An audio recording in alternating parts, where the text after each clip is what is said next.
Metamorphosis describes an amazing transformation. One example is an unattractive caterpillar turning into a majestic butterfly. At the age of 13, I was a hopeless caterpillar with an insatiable appetite. Caterpillars eat one green leaf after another, chomping away with no boundaries. As for myself, it was one crime after another. I come from a big family, uncles, aunts, and a lot of cousins, in a community where crime was the norm. My family was a part of that norm, so I was exposed to a lot of crime and violence. But it didn't bother me. I was a straight-A student, and I got treated like a child prodigy. But I resented that treatment. Secretly, I wanted to be a gangster, a man of power and respect. My moms moved us from that community so me and my siblings could grow up in a better environment. But destiny would say otherwise. I was allowed to spend weekends in my old neighborhood with my cousins, so I was living a double life, going to school during the week and partying on the weekend, till I got arrested when I was 14. My mom accepted who I was becoming and gave me some words of wisdom. She said, don't bring what you do in the streets to where you gotta lay your head. Words I would take to heart and apply. Soon, the streets of South Central Los Angeles would become my home. But I wasn't welcome everywhere. There are dozens of gangs in the city of Los Angeles. I was from one of the biggest gangs, and we had a lot of enemies. I dropped out of school and devoted my life to the gang. I was embraced by those who were known to make things happen. They taught me everything. By the age of 17, I was a menace to society. All I knew was crime, and I fed on it with reckless abandonment. I was very spontaneous, deliberate, and I never hesitated. So when I pulled my gun during a robbery, I was serious about what I wanted. I wasn't trigger happy, but I wouldn't think twice neither. The irony is, money meant nothing to me. I wasn't motivated by greed. I was into splurging and having a good time. Every day was a party for me. But the realities of my lifestyle made me ruthless. The gang violence was real. I've been to a lot of funerals growing up, and on a few occasions, I've been to 2 funerals in one day. I had a reputation for doing a lot of shooting.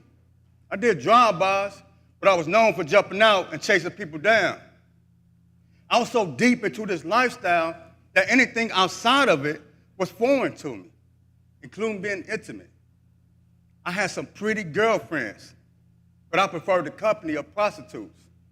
So it was no surprise that my appetite would lead me to prison, where immediately I began to feed on the violence and hypocrisies of prison politics. You would think after years of indulging myself, crime would be like pesticide to me. But after being released from prison, my appetite only increased, allowing me to savor the bitter taste of recidivism. There is nothing more hopeless like coming back to prison. In my case, coming back with 160 years to life. After a caterpillar stops feeding, it spins itself into a cocoon. There, it undergoes this gruesome process of dissolving and digesting what it no longer needs. A process I know all too well. Shortly after my incarceration, I began to self-destruct. Using hard drugs always been taboo to me because I sold it and saw the effects of it. Yet, there I was, getting high on heroin and crystal meth. I had a strong support system of family and friends who would send me whatever I asked for. They didn't know of my drug use, so I lied and made up reasons why I needed money. I was a clown in so many ways that it was impossible for me to take anything serious. My self-destruction was inevitable, and I was beginning to embrace my hopelessness. But suddenly, in January 2016, Jesus Christ became my Lord and Savior, and I stopped using drugs. None of this was planned, so I didn't know what I was doing. There was no step-by-step manual on how to change your life in prison. Plus, my sudden change brought out the skeptics. You think TMZ is something? They don't have nothing on the paparazzis we have in prison. So I had to deal with all of their criticism, their rejections, and their gossip, all in a nonviolent way. Shouts out to Martin Luther King, who said, the ultimate measure of a man is not where he stands in moments of comfort and convenience, but where he stands at a time of challenge and controversy. So I was able to block out the rhetoric and focus on my change. That's the purpose of the cocoon, right? But all of this was new to me. I felt like a child, as if I was starting life all over again.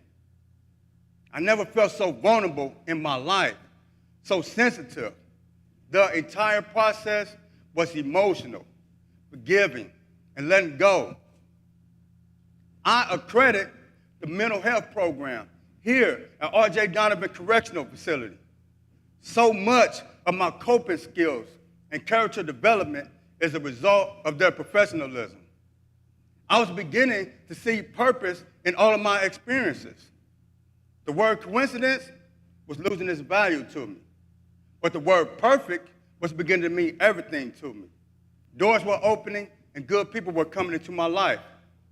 On December 21st, I learned I was selected to be part of the first ever TEDxDonovanCorrectional.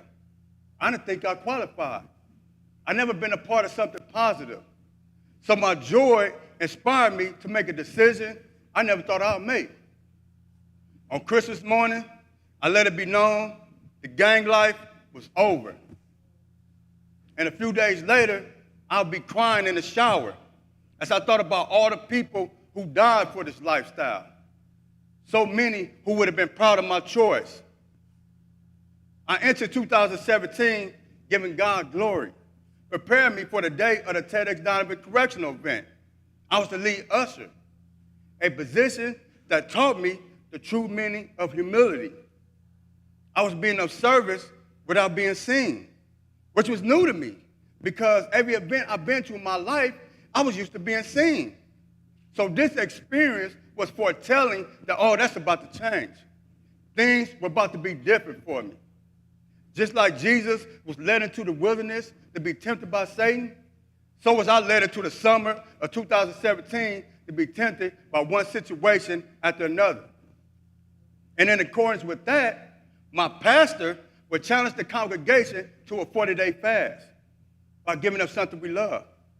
I love music, the rhythm, the harmony, the passion. It took me to a whole nother world, blocking out my surroundings. But it was no more of that. The fast forced me to deal with people and situations that were unpleasant to me. It was a powerful experience that ultimately led to my breakthrough. I stepped out of my cocoon, marveling at my new identity, taking out my wings. I now have hope. The possibilities are endless for me. Your situation doesn't have to be as radical as mine, but don't accept hopelessness. You do have a choice. So choose hope by believing in something greater than yourself, by forgiving yourself and forgiving others, being open to new ideas, and most importantly, getting help. People do care. And for y'all who do have hope, you know it's contagious, right? Spread it by being kind, humble, and serving others. You never know who's ready to experience their own metamorphosis.